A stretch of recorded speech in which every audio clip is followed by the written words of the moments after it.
Mr. Stern, if I could just start with you. I see that 5 or 6 days ago you gave an interview in which you said that the removal of Mahmoud Khalil, the pro-Hamas foreign rioter, is a form of McCarthyism and makes Jewish students less safe.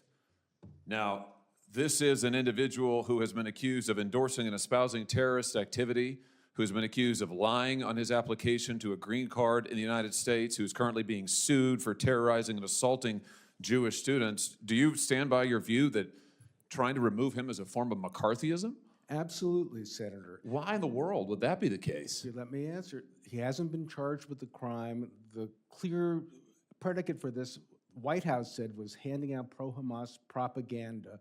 When you start talking about people's views and what they're talking about in the public square as a basis for discrimination, and then the effect on Jewish students, it's not just the fact that Jews may be seen as, well, we're pushing this and that's going to happen. The way that this is going to harm Jewish students is it harms the academy. Wait a minute. My time is limited. I'm sorry to interrupt you, but just wait a minute. I've got to correct numerous inaccuracies there. Number one, as you very well know, United States law says that a non-citizen is inadmissible for entry into this country if they, and I quote, endorse or espouse terrorist activity or persuade others to do the same.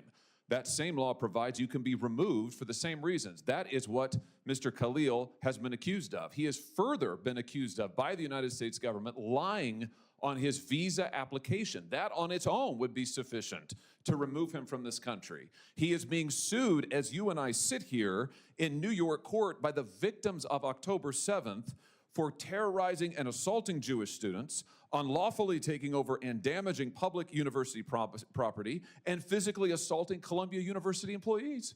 And you're telling me that it's McCarthyism to remove this individual? Senator, the deportation was started before that lawsuit, before that second question about what he was saying on his forms. No, this is what the government has alleged in open court, Mr. Stern. This is the basis for their removal proceedings. And our law makes clear if you endorse or espouse terrorist activity, you can be removed from this country. He has done so. He's been accused of doing so from the beginning. He's been accused of lying to get into the country. I'm amazed that you're saying that this is McCarthyism. Senator, you weren't here when I quoted part of what Justice Brandeis was talking about the back at a case where there's somebody that was convicted for supporting the Communist Party because they were talking about violence as a political solution. And Brandeis cautioned us that this type of robust speech, as long as— This isn't speech. Lying on a visa application is not speech. Seeking to assault Columbia University employees and Jewish students is not speech.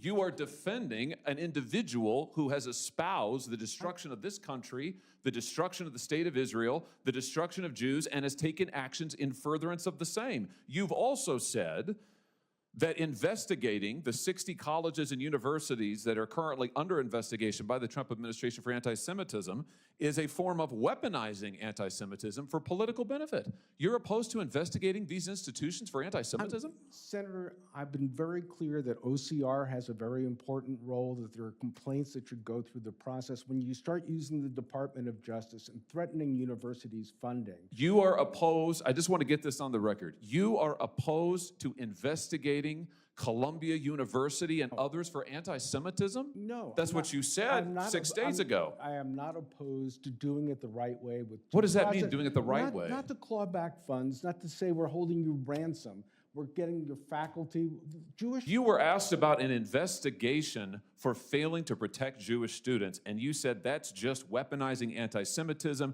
It makes students less safe. It is when I the think that's Department of crazy. Justice has a list of places they want to go to. The Senator Markey's question— Oh, I heard Senator Markey's questions. I heard his whole speech. I thought it was insane. I just want to say for the record, I thought it was totally insane.